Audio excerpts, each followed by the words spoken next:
Welcome back, everybody, to Ravenstar's Witching Hour. I'm your host, Solaris Blue Raven, and I'm here with my special guest, Steve Colbern. We're talking about implant analysis and all sorts of cool things like that. And, Steve, I have a question for you. Insofar as the implant analysis goes, have you ever come across people who are trying to challenge that implant analysis, saying that it's not accurate? Yeah, I've encountered a few people that have challenged the isotopic analysis. And I just have to tell them, well, hey, that's the results we got, and until we have enough money to have the objects analyzed at 2 or 3 different labs, like some of our critics have said that they need to believe it, then that's the data we have, and they either believe it or they don't. Right. Well, I think it's safe to say that things are happening that are far, far beyond what people have had information on. Without a doubt, there's something going on here that's a little bit more covert, shall we say. But that's very interesting. What's the name of your website again, so everybody, I think we want to make sure we have the right title here. It's www.alienevidenceinc.webs.com. Right. Okay, that's what we have. Excellent. All right. Very good. Okay, and so insofar as when you do your measurements, let's go ahead and go through a step-by-step process. What technique do you use? What kind of instruments do you use? What kind of scanning devices? I came up with a protocol for analyzing these things. And first we remove the object from the patient, and Dr. Leir puts it in the patient's blood serum to keep it from degrading or self-destructing, anything like that. Some of the earlier attempts were confounded by the objects seemingly self-destructing when they were removed from the patient. So this apparently heads off that process that might occur in some of them. And then I take the object and subject it to low-power dissecting scope light microscopy, and under that take some pictures and of the entire object, and under the dissecting scope dissect off the outer tissue capsule and expose the metallic object inside. Then we go to the higher power light microscope and take images up to 1,000 times magnification under light microscopy. Then we go to scanning electron microscopy and do imaging of the entire object and zooming in on all interesting areas of the object up to about 30,000 times magnification, and that'll reveal any nanostructures of the object. And we do energy dispersive X-ray to give bulk elemental composition of the object, and also EDX mapping to reveal what the different structures are made out of and any inhomogeneities and the distribution of the elements in the object. Then after that, we cut the object in half and send half of it in for ICP-MS, inductively coupled plasma mass spectrometry, that gives the trace element analysis down to parts per billion levels of many elements. And you can pretty much analyze for every element in the periodic table with ICP-MS, except for a few exceptions like hydrogen and some of the halogens. And on selected elements, we do the isotopic analysis, and like nickel, copper, boron, antimony, silver, and zinc are some of the ones we've used. And that will tell us whether or not the material came from off planet. If the isotopic ratios, the ratios of the various types of the element with different atomic masses are different, significantly different than the ratio of the isotopes of that element on Earth, and that means that the object came from off planet. Some of these objects have isotopic ratios so skewed in relation to the terrestrial ratios that they must have either come from halfway across the galaxy, or they've been exposed to very high doses of nuclear radiation. Either way, the material is extremely unusual. Yeah, that's very, very interesting. Well, when you consider that our cells and atoms are all a reflection of the universe anyway, and we all come from the stars, I mean, it's not really far-fetched if we were to have something like that integrated in. What do you think about it? This is very, very interesting. I find it fascinating, actually. And I'm really glad you're doing this work. I say that every time you come on the show. And I love having you on, by the way, so I'd like to keep you on more on a regular basis so you can give me updates insofar as what you're doing. Do that. Yeah, because things are really accelerating with you, and I'm glad to hear it, actually. I mean, we need you. It's an important year. Yeah. I just got a microscope to pursue the work on these objects. Excellent. I was doing some of it at my work, but they're moving in other directions, and actually the software on their instrument was constantly crashing, so I just get my own. I got a good deal on one. Excellent.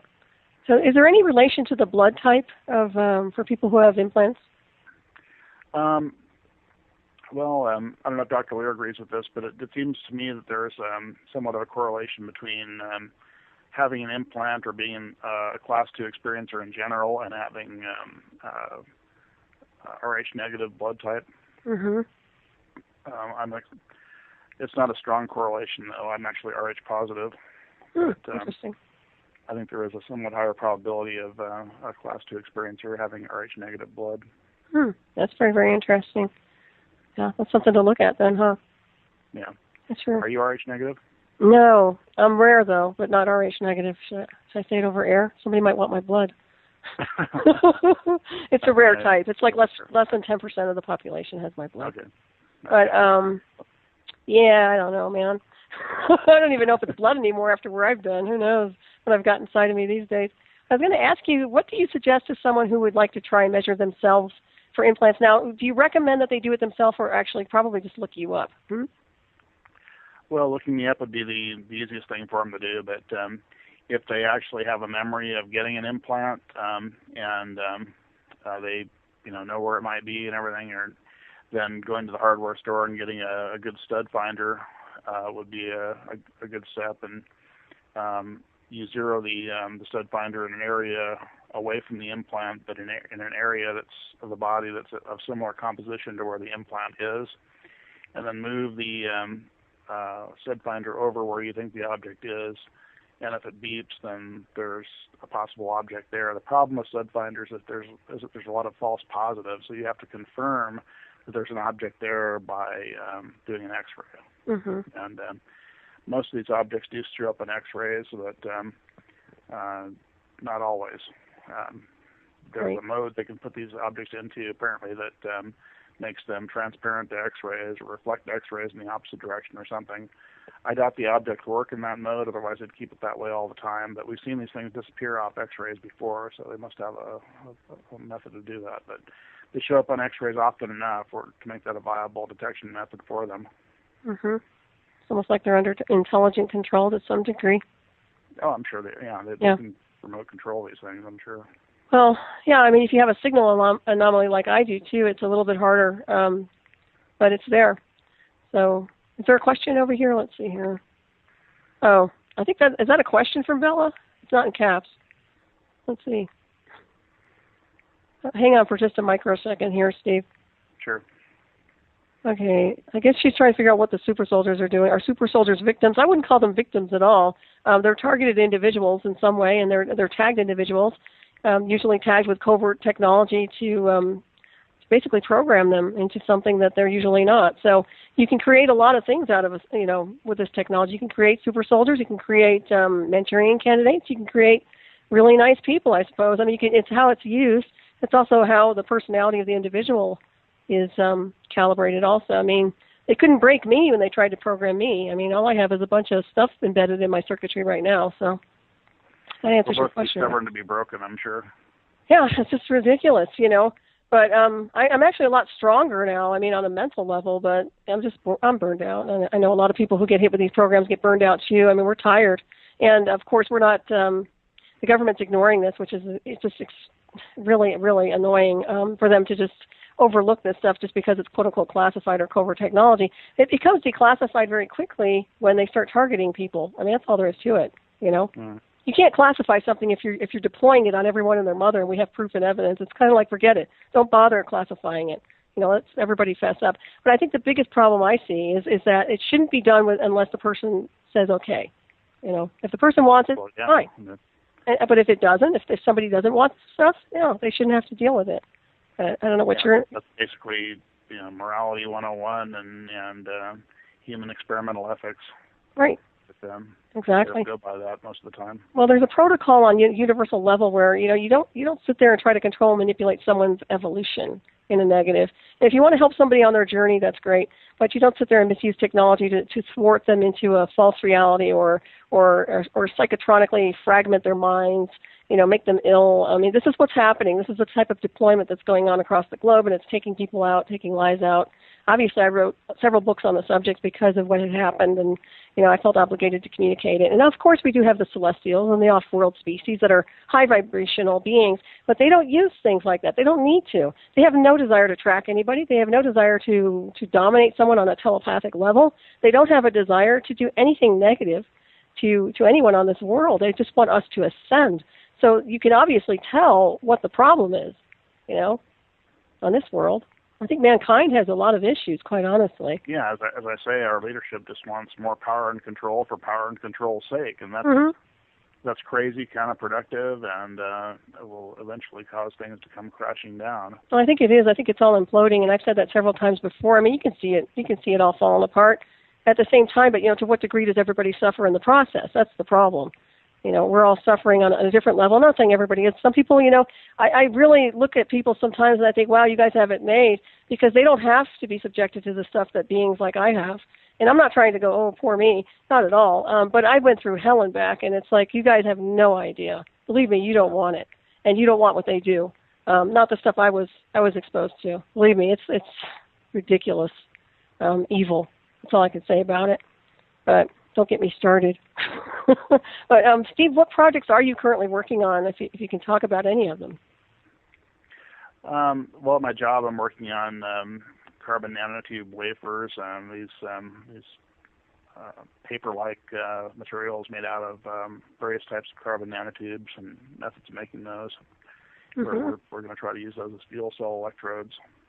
Yeah, I like that. As far as the alien UFO-related projects, I'm analyzing some crash debris from the San Augustine crash and from the Roswell crashes. Yeah, you were telling me about that the last time you were on, so what's happening with that? The latest thing is I sent some of the material into, the Roswell material into get isotopic and trace element analysis by ICP at the lab I'm using, and the isotopic ratios didn't come out as skewed as some of the ones from the implants, but the materials from the implants, but they did come out different enough from terrestrial ratios to where it very well could be off-planet material. And some of the skeptics would say, well, it's got to be analyzed by another lab, but fine and dandy, but it definitely warrants more investigation, and I personally think that it probably is off-planet material. That's my opinion at this point. But the trace element pattern of the material indicated that it's an unknown aluminum alloy, very similar to the San Augustine material. That's interesting. Yeah, so there's a lot of rare earths in it, some uranium and thorium, copper, zinc. Those materials occur in earthly aluminum alloys, but in larger amounts, and the rare earths are kind of strange as far as aluminum is concerned. Do you have pictures of these? Yeah. You do? So you have them on your website? They're not on the website. I'll probably put them on the website pretty soon. Okay. Are you planning on doing any type of documentary on this, or do you have any video? I may do a documentary on it in conjunction with Rick Shaw, who does the Watchers series. Excellent. That might be on perhaps Watchers 9 or 10. Okay. We're doing Watchers 8 now. The surgery that we just did, removal surgery we just did, is going to be on Watchers 8. And Watchers 7 is excellent too, by the way. It's one of the most well done UFO documentaries that I've seen. Excellent. Check that out. Very good. When they're getting their X-rays, I mean, what do they do to tell their doctors to give them an X-ray? Do they make up a story, or does Dr. Leir authorize it? Well, Dr. Leir will do it. He will. With, the real story, and he believes in this stuff. But I would caution people against telling any healthcare professionals that they're being abducted or anything like that. You wind up in the psych ward. Yeah, people might still say they're mentally ill, but Yeah, I just tell people to make up a story that they were in a shop accident or in a war or something like that, and got a metal foreign body in that area that's been bothering them, and they want to get it X-rayed. Yeah, that's a good idea, actually. Wow. Well, and insurance will even pay for it. I mean, they will? Well, sure. I mean, yeah. That's good. With Obamacare, no. Spraying and removing a foreign body, I'm sure they'll pay for that. That's ridiculous. I'm telling you, honestly. Well, I think it's good that people are getting the analysis and obviously getting the X-rays and hopefully the surgery if they can. I mean, if they can get it removed, I would say go for it. If I could get mine taken out, I would. I don't want it. And I don't see a way right now. That might change. Yeah. I mean, I've talked to some people about it, and it doesn't seem very good. You've got other implants too, just like I do. Yeah, I've got them hardwired into my mind, not my mind, but into my neural circuitry. So it sucks. Excuse my French, but yeah. Yeah. I mean, people don't realize that I don't have a normal life anymore. It was taken away from me back in 2004, and I'm sure people when we get changed, when we get modified, we can't go back, and that's hard. Well, I mean, I was modified before. Maybe you were modified twice. I don't know, but I was modified before day one. I mean, I don't even know what I would have been like if I hadn't been my development hadn't been interfered with. So right. It's kind of a I'm not going to sit here crying about it either, but it's kind of a difficult thing to deal with sometimes. Well, once you start seeing all the levels and you start looking at everything and you start uncoding all the data, and then you see all the programs that have been running that have been black budget programs, and you start looking at the technology, and then I almost I can remember reading about this stuff and researching. I mean, staying up late hours trying to understand it all. And it just like I was getting so annoyed with the whole thing because it was like ringing so true. I was like, oh, I recognize this, and this. I was going down a checklist of everything that had happened to me. So, I mean, I'm sure there are a lot of people out there who have had similar experiences. But, yeah, I mean, who knows how many times people have been, quote-unquote, modified, and if now they have the genetically modified foods and they've got all this other stuff that they're deploying, it's just really all about shutting down your DNA, if you ask me. Yeah, well, Dr. Leir and I, speaking of that, Dr. Leir and I's working hypothesis is that there's that class 2 abductees or contactees are genetically modified in utero. Mm-hmm. The aliens' MO is to find families that they're interested in, and the individuals in that family that are interested in the most, they genetically modify before birth to make them even more suitable for what they have planned. Mm-hmm.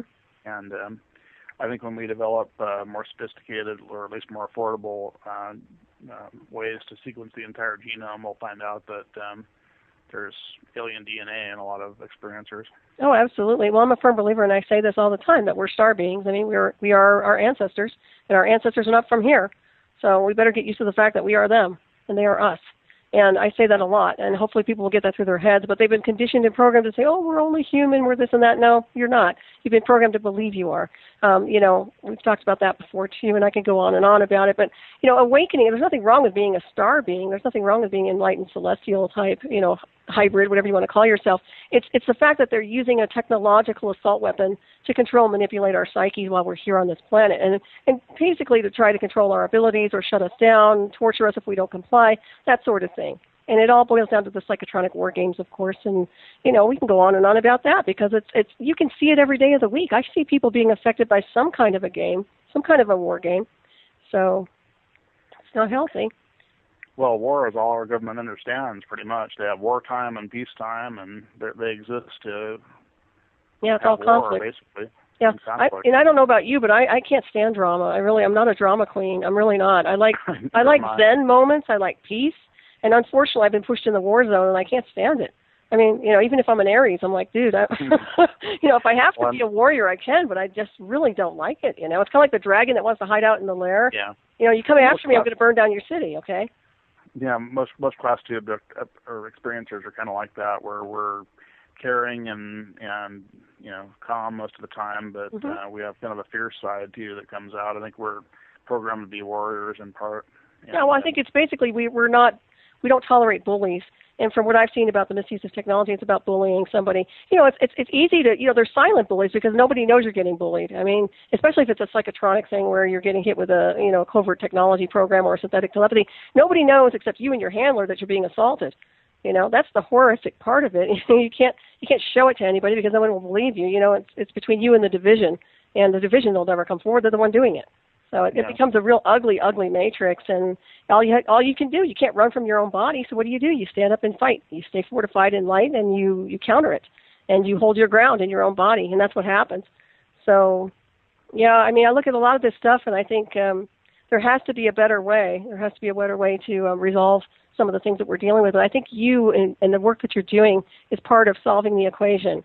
You're getting the information out there, you're doing the assessments, and now you're sending this type of technology into the lab so we can take a better look at it, which is huge.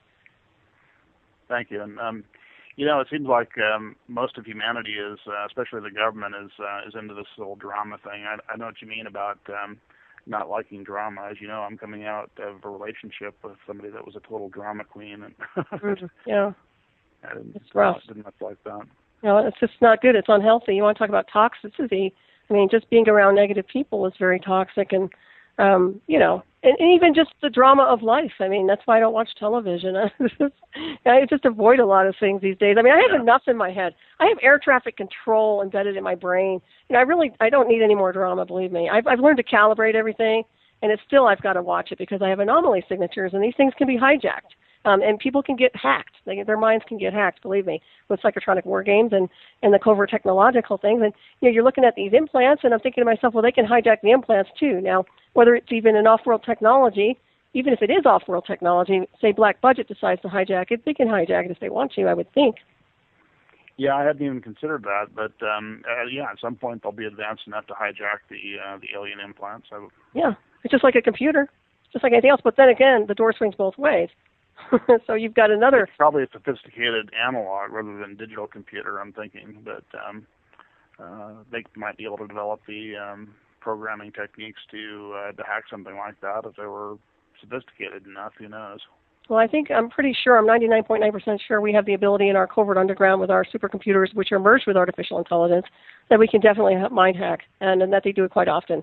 Like I said, what I went through was with my handler and the covert communication system, and that was a complete mind hack. So they got in.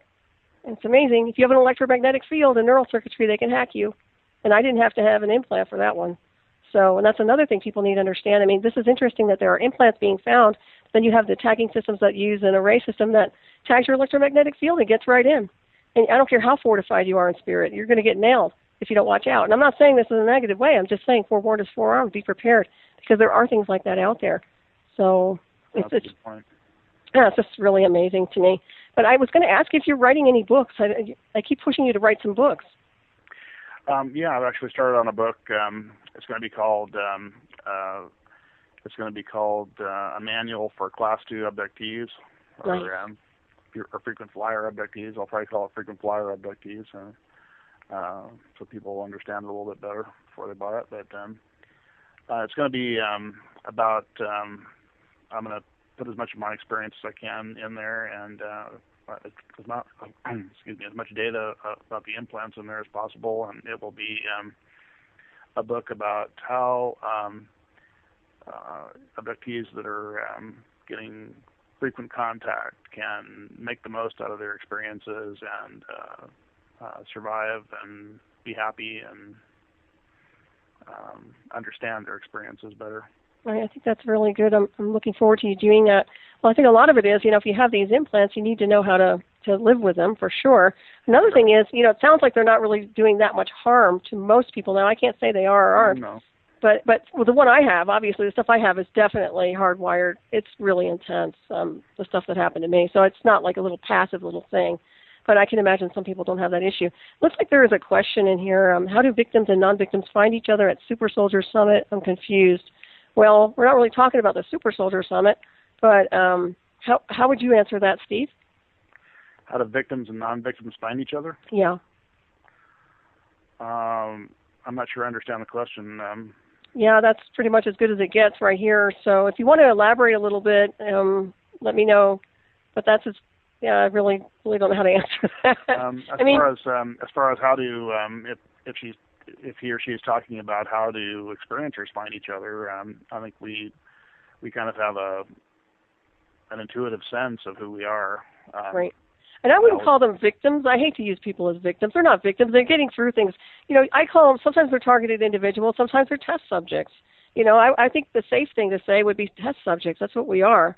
I mean, obviously they're testing technology on us, so the test subjects, Yeah, test subjects. We're all connected.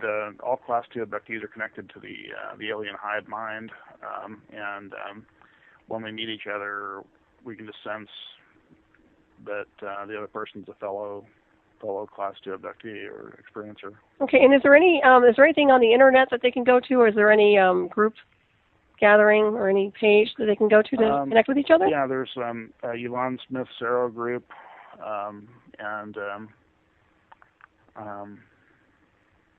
Barbara Lamb also has an experiencer group. I'm not sure if she's still got that going or not, but okay. They're excellent. The only games in town. Most areas of the country do not have experiencer groups, unfortunately. Yeah, I think that's really sad, because I really think people need them. I really think people need a support system going. They're not going crazy. They're not losing their minds. This is technology, and you've got a mix between off-world technology and covert technology, and it needs to be addressed and looked at with serious eyes and not this, last thing you want are a bunch of mainstream fools trying to just sit there and poo-hoo everything and say everybody's crazy. Because that's just not the case. If people don't have an experiencer group in their area, I would recommend, as the next best thing, just going to a lot of UFO conferences, because most of the people at UFO conferences are experiencers. Right, and I think Lorian's got one coming up. Are you going to be going to one anytime soon? I'm going to be at the UFO Congress in February. Okay, and that's out in Arizona, right? Yeah, 12th through 16th. Phoenix, Arizona. I was going to try and get out there. I'm hoping I can. That's the one where you had the missing time last time, didn't you? Yeah, we actually got picked up going to and from the conference. Going to the conference, we had 3 hours of missing time, and coming back, we didn't have any missing time, but the car evidently got picked up and set down 90 miles from where we were. That's just wild.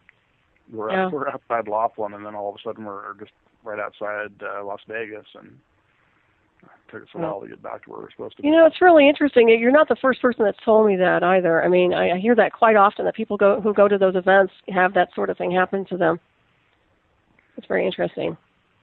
Yeah, I was thinking about renting a van and selling seats to people that wanted to get abducted. Yeah, that's really interesting.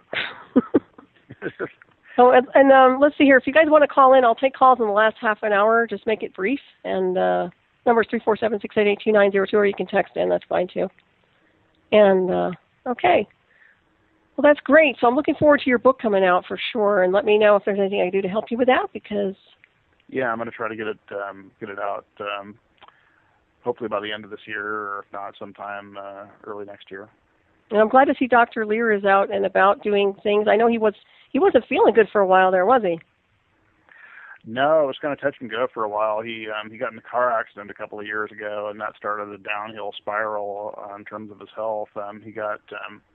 He was all banged up, and the stress from that gave him shingles, and he got a big, gnarly ulcer on his ankle that got infected, and then he almost lost his leg, and had to have a big operation on his leg, and it was just touch and go for a while. But he's doing pretty good now. He sounds fine, and he's apparently in pretty good health. He's awfully skinny. I'd like to see him gain some weight, though.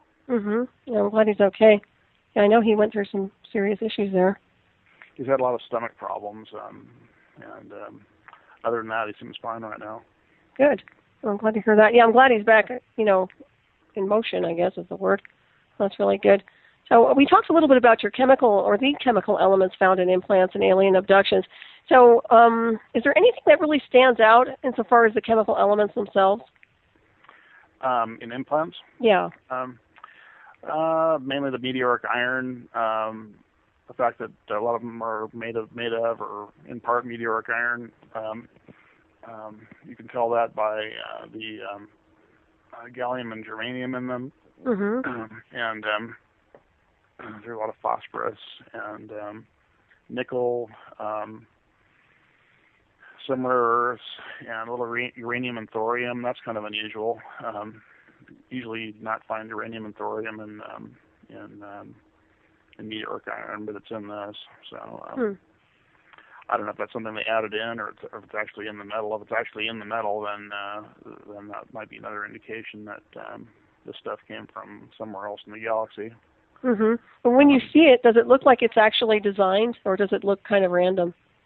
It looks designed. It looks like it's sort of got a random element to it. It's not completely symmetrical. That might be by design to get people to dismiss it as junk or something if they see it. But when you look at it under the microscope, it definitely has a lot of structure to it. The coating on the metal is like a biological hard part, like mother of pearl, and it's got a layered structure to it, very regular. And under SEM, the metal has nano components like tiny, very regular sodium chloride crystals that are of an abnormal shape, and tiny horn-type objects like little antennae that are only a few nanometers wide, and little nano wires, carbon nanotube fibers that are coated with that same biological hard part type material that's on the outside of the device. Wow, that's interesting. It's obviously a manufactured nanotechnological device, especially in view of the fact that it's giving off radio signals before removal. Right. If it's giving off radio signals, that's just that's just a transmission to track the target, I would say. Would you say? It's a transmission to track the target, perhaps, and it's probably giving off information to the people that put it in about what's going on with the target, like physiological information, like I mentioned before. Okay. What about communication insofar as telepathy goes? That wouldn't be part of that equation, would it? Well, I think the brain implants can transmit what the subject is thinking as well as the sensory information. Right. Yeah, but not the other kind, right? Yeah, straight out telepathy, I think, has pretty much unlimited range, and you need implants for that. Yeah, that's true too. Yeah, that's very, very interesting. The more I look into these things, I'm just thinking to myself, when you look around the world and you see all these people being affected in some way or another with some kind of a tracking system, what comes to mind for you? I mean, what's your impression of the world insofar as what the agenda might be, whether it's extraterrestrial or covert program? Well, the extraterrestrials have a different agenda than the covert people, but what the agenda might be in terms of the aliens or covert people? Yeah, I mean, what do you think they're up to? Why all of this implanting? Well, I think the aliens want to monitor their Class 2 experiencers.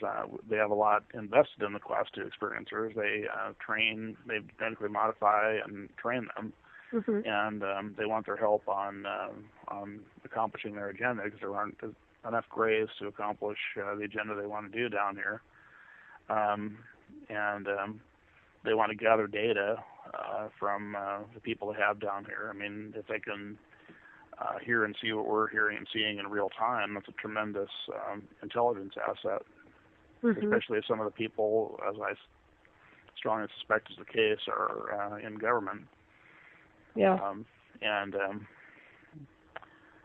that's basically the reason. Well, that makes sense. And they also want control in case they need it. I'm convinced that they could control people through the implants, at least partially, if they wanted to. They don't usually utilize that ability, but I know for sure they have the ability to implant suggestions in people's minds through the implants that are extremely difficult to ignore because the subject thinks it's their idea. Oh, absolutely. Well, the one thing that I think the most vulnerable part of a person is when they're sleeping, if you ask me, because the body's shutting down and you're going into that mode. That's the place where they can get you, if you ask me. That's my own take on it. And I think that's why there are a lot of abductees, contactees, and beings like myself who spent many, many nights awake and didn't really fall asleep. I didn't when I was first tagged. They made me stay awake anyway, but you just don't want to doze off because you don't want to wind up someplace you don't want to be. They generally come about 3 o'clock in the morning, and That's kind of the witching hour for abductions, between maybe No 1 and 4 in pun the morning. Yeah. Usually they come about 3 when you're least alert and then most likely to be in a deep sleep. Mhm. Yeah, that makes perfect sense. Yeah, I think that is exactly what's going on here. You know, the government calls people like that assets. I'm not sure what the extraterrestrials would call them, but it is true they track their own, and I guess there's kind of a possession effect insofar as not being possessed, but like there's an ownership. It's almost like they think they own what they've tracked or what they've targeted. Oh, the aliens are definitely like that. They believe they own us. Yeah. See, I don't let anybody own me, but yeah. But to be fair, they act like that towards their own people too. So they're a hive mind, so that's the way they think. Yeah. See, I'm more of a singular consciousness kind of being, but yeah, I think that makes a lot of sense. So am I. I'm just saying that they're like that. I don't necessarily agree with everything a hive mind would do, but at the same time, there are certain advantages to being a hive mind over a bunch of individuals. Right. Well, you can see ants that have some success with that. Well, it's interesting, though. You see the collective today on the Earth, and it's somewhat a hive mentality, although I wouldn't say they're evolving. They're kind of de-evolving, you know. It's a negative hive mind mentality that we've got going on, yeah. Exactly. Yeah, that's what I'm saying. Actually, it's becoming so, I don't know, there's something about it that's like, it's void of spirit, if you ask me. It's void of spirit, and on one level, they have a hive mind going on, a group. I wouldn't dignify it by calling it a hive mind mentality. It's more of a group think mentality. Yeah, that's about right. But at the same time, if push comes to shove and their individual agenda is violated in any way, it's like, my way or the highway, get away, I don't want nothing to do with you. Yeah. It's well, it's really input kind of a output. weird, illogical, sad situation that's out there right now. Yeah, I see that too. But, you know, I see it also. Your mind is a computer, and it's how you program it. You know, you have bad input, then you're going to have bad output, right? So, you know, look what they've been exposed to since day one on this Earth. Garbage in, garbage out. Yeah, there you go. Well, we really have to try to build better people to solve some of these problems down here. I hate to say it, but I agree. I mean, you cannot just expose somebody to all the crap that they broadcast on television from day one and expect a decent human being to come out. I mean, it's monkey see and monkey do for a lot of these people. Oh, totally. And then, of course, you have, like I've said this a million times, too, I mean, the educational systems are pathetic. They're not educational at all. They're entrapment. No. You know, there's nothing about you go to school it's basically a prison. I mean, a prison for the mind. You know, you're not going to learn a darn thing. It's prison for kids or a prison for adults in the case of colleges a lot of times. I mean, a prison for the mind. You can physically leave, but it's a way to teach you to group think. It's not a system that teaches you to think for yourself. But you have schools that teach you to think for yourself and to learn on your own. Oh, exactly. Well, they don't like independent thought. I mean, that's a threat because once you know higher consciousness, you know how to navigate in all worlds and universes. So, you know, that's a threat to anybody. You know, intelligence means a lot. If you're merged with spirit, then your intellect is something that's quite the threat. I don't know if someone's asking another question about does a targeted individual have any recourse against their perpetrators? As far as I know, well, from my own personal experience, it falls on deaf ears, especially if you have a lot of money to pay the judge off. So, yeah, perpetrators get away with their crime these days. Absolutely. Yeah, with the government, the rules pretty much say that we can do anything we want, and if we do something wrong, see rule number 1.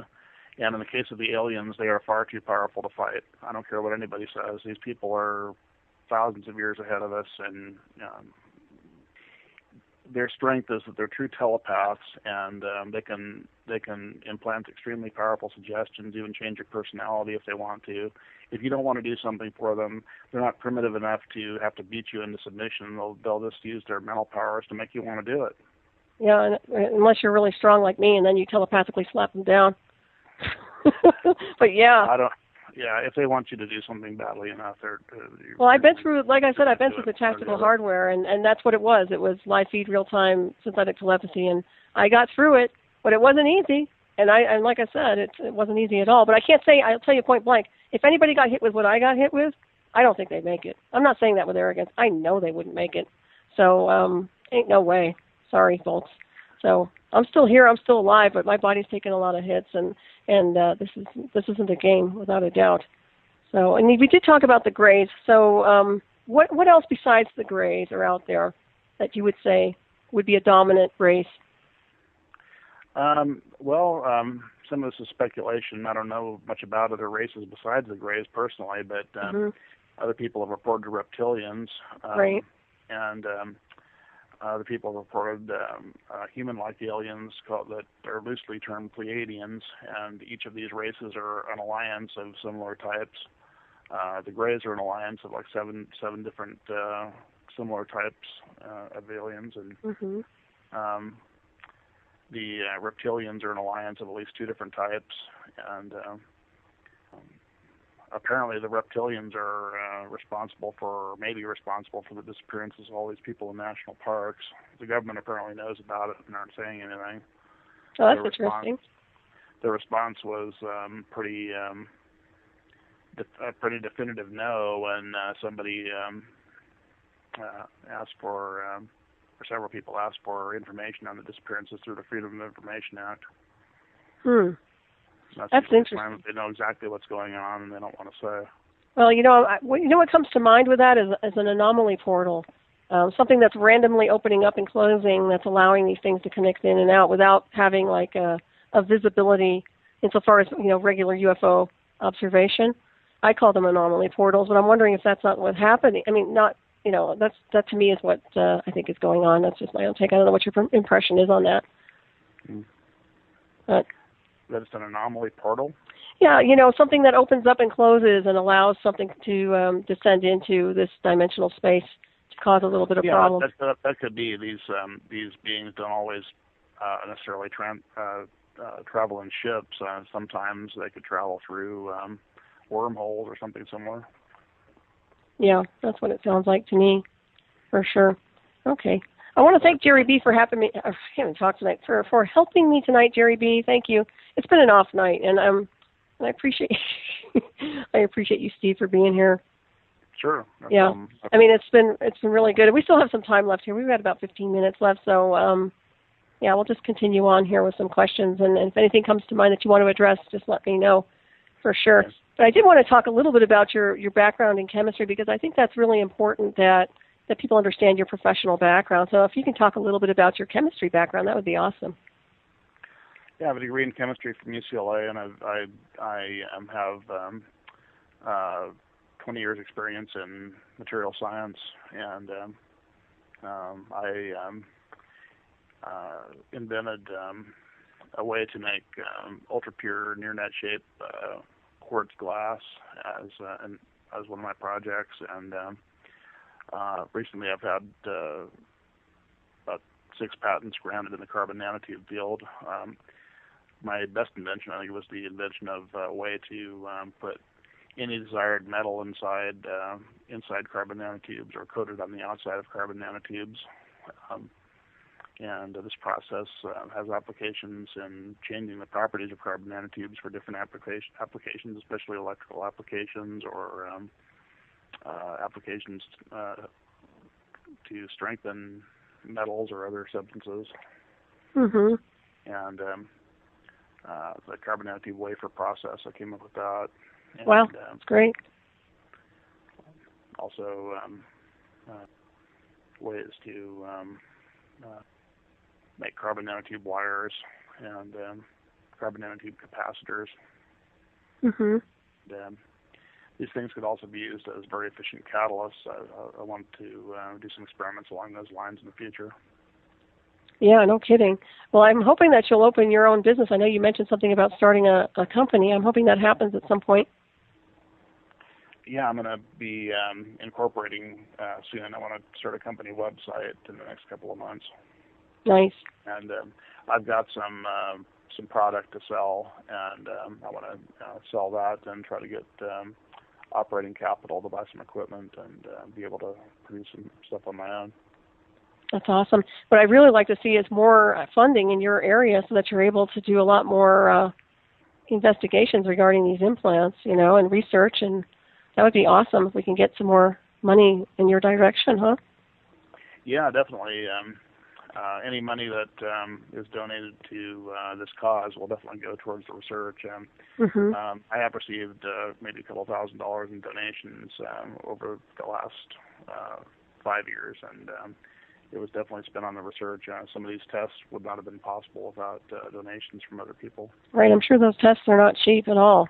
No, some of the ICP-MS testing is but to do 3 elements for isotopic ratios and do the trace element analysis is like $500. Yeah, that makes sense. Well, it's really interesting. It's almost like, I'm not saying we're chasing our tails, because obviously we're not, but when you realize that there's covert areas across the globe here who could easily assist, we could all be working together and none of this garbage could be going on, Just amazing to me, it's just like pulling teeth trying to get funding to do anything constructive to basically negate the destructive part of what they're doing. So, it's frustrating. There's so many people out there with so much money, and it's so difficult to get funding for anything constructive. Well, yeah, if you put a Hollywood movie out, there's your money right there, right? Unfortunately, that's where all the money's getting. Yeah, you can get money for that, but not for research. Yeah, it's ridiculous. Well, that's what tells you. People really don't care, and I hate to say it, but a lot of people don't care unless it happens to them. If it happens to them physically and it affects them or their family, then they're on it. But if it doesn't, they could care less. They just want to go on and have a semi-happy life. Well, I hope they do. That's the kind of situation where humans could benefit from more of a hive mind mentality, I think. Mm-hmm. Right. They should care about what happens to other people, to their fellow colleagues and countrymen, and instead they don't. I agree. Well, I think if they cared more, this world would be a better place, without a doubt. Yeah. Yeah. There wouldn't be so much conflict and petty behavior. That's something for another timeline, I suppose. I don't know if I'm going to see that in my life. I don't know if I'm going to see it all change for the better in my lifetime. I think that this system, unfortunately, has to end before anything better comes into its place. This system will never let anything good thrive. Yeah, I agree. And I think that maybe the ultimate type of system would be some kind of a semi-hive mind with a good goal in mind, rather than a negative goal like the system we have now. Right. And a hive mind that tolerates independent thought. Exactly. We're not a hive mind now, but still independent thought is not tolerated very well. So. Well, it's a threat. Anytime you're more intelligent than the village idiot, you're considered a threat. Yeah. Unfortunately, we have a lot of village idiots in the mainstream government across the globe.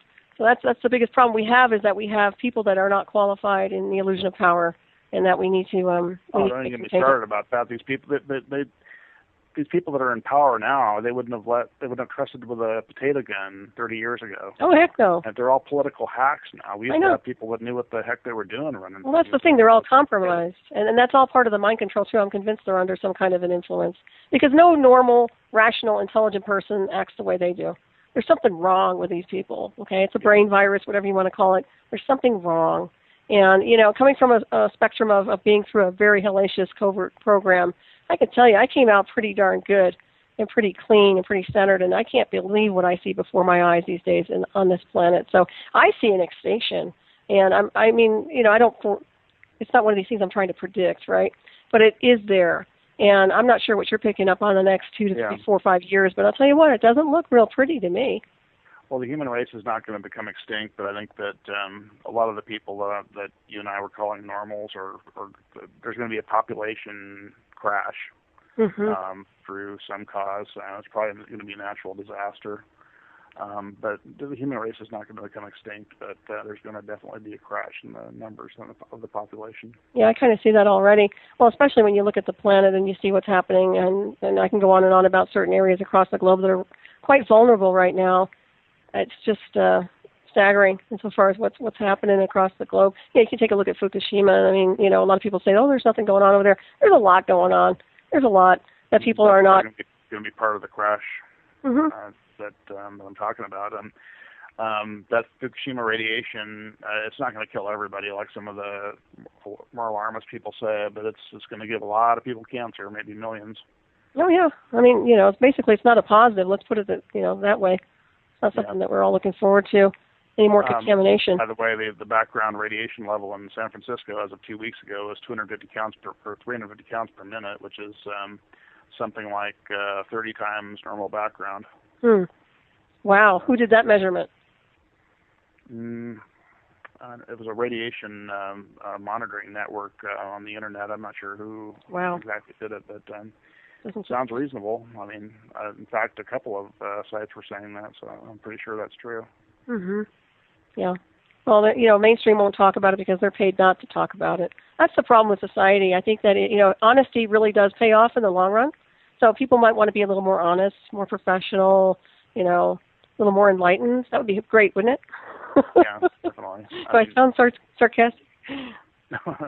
Well, the most perfect system in the world is not going to operate correctly if you have total crooks with no integrity running it. I mean, yeah. And conversely, the most screwed up political system in the world will probably operate fairly well if you have saints running it or people with a lot of integrity. Exactly. Yep, without a doubt. So I have a quick question for you because we're getting ready to wrap this up pretty soon. So what's your take on a short electromagnetic pulse burst that can disrupt the signals or implants? Well, I think that on a normal electronic device, an EMP could fry the electronics, but the electronics in these things are made of carbon nanotubes, and they're extremely tough and temperature resistant and oxidation resistant, and they're so small that the length of them is not substantial enough to pick up a lot of the EMP, and the device itself is small, so it's not going to pick up a lot of energy from an EMP pulse. So I would think that the pulse would have to be extraordinarily powerful to knock these things out, probably powerful enough to knock you out in the process. Wow, interesting. So I think that's probably not going to work in the case of these devices. That's good to know. Not that I was going to suggest that. It's just really interesting, isn't it? Yeah. Well, you never know because they talk about the electromagnetic blasts a lot, the electromagnetic pulses and things like that. So I find that very interesting. So what is your advice to anybody who has implants? What is your first suggestion for them? I would say just to learn as much as you can about alien abduction in general and about your experiences and where the devices are, and to get it x-rayed just for your own peace of mind to satisfy yourself there's an object there and that you're not crazy. And my advice would be to join a support group or get some friends that are experiencers so you can talk about these things. And that's been very important for me and for everybody else that I know that's heavily involved with this. I agree. Having nobody to talk to is not a good thing. I totally agree with that. They need a support system without a doubt. That's the biggest problem people have is that there's nobody to talk to who resonates with the data.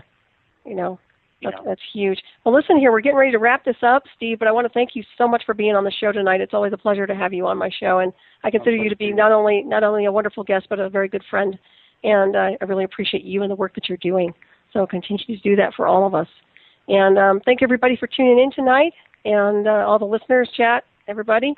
And join me next week when my special guest will be John Savage discussing the paranormal. So stay tuned for Shiny Side Out with David Dunger and Becky coming up next to sail you into the night from down under, of course. And we're just about ready to wrap this up. One more time, if you can give everybody your website. That's www.alienevidenceinc.webs.com. Excellent. And they can find you on Facebook as well. Right. Okay, excellent. And I hope everybody contacts you. And you say you are going to be over there at the UFO conference? Yeah, I'll be at the Congress. I'm not doing the booth this year, but people that want to scan can make an appointment with me privately. Excellent. That's great. And they can probably do that through your website as well. So are you just going to lecture, or are you just going to go check it out? Just going to go check it out this year. I kind of want to take it easy because I've been going through some personal difficulties. Yeah, you need a break. I know if I can get out there, I will, believe me, because I feel like I need a break too. All right, cool. Yeah, we're definitely. I'm just like fried. You can tell this is very casual tonight, you guys. But, Steve's kind of a friend of mine too, so we tend to tone it down a little bit. But it's been a rough day. But I was going to ask you real quick before we bail out of here, how many abductees do you think are hearing telepathic communication? Oh, probably thousands at least. You do think there's probably like 3 million abductees in the U.S. That have been contacted at least once. Frequent flyer abductees or Class 2 abductees are a lot more rare in my experience, but I would still say there's probably on the order of 300,000 of them. So that's quite a bit. Them for sure, yeah. Is that in the United States or is that across? I'm sorry, there's about 30,000 of them, so that's for sure. And then there's probably a number of class 1 abductees that are receiving telepathic messages too. So I will say between 30,000 and somewhere between 30,000 and 3 million. Hard to say. That's quite a bit, and that's globally? That's in the U.S. Holy cow, you're kidding. That's a lot, if you ask me. And what's your impression on that? I think that's quite a bit. Yeah, I'd say it's 100,000. That's still a lot. Yeah, definitely. These are people that are hearing something. And how often do they get the telepathic communication? Is it nonstop, or is it just in spurts, or what? I would say it's nonstop, but most of the time it's subtle enough where you don't notice it. But people that I've talked to that are class 2 abductees usually get obvious telepathic stuff maybe once or twice a year. Mm-hmm. And is it positive, would you say? The dialogue? I wouldn't say it. I'd say it's neutral. I mean, it's usually in the form of very strong suggestions to do something or to not do something. That's interesting. Well, see, that's what I'm wondering if it's how much of that is off-world technology versus psychotronic programming transmission. You know. Yeah, it's hard to say. I mean, I tend to think most of it's off-world, but do you? Okay. It's anybody's guess. Well, I can tell by the way they communicate. As you say, they may have hacked into these implant systems. Mm-hmm. The convert people, that is. Yeah. And the waters are muddied even further by the fact that there are joint efforts going on between the aliens and the covert world at times. Okay, Steve, we're out of time here. I want to thank everybody again for tuning in. Steve, it's been a pleasure. Everybody have a great weekend, and I'll see you next week. And thanks for listening.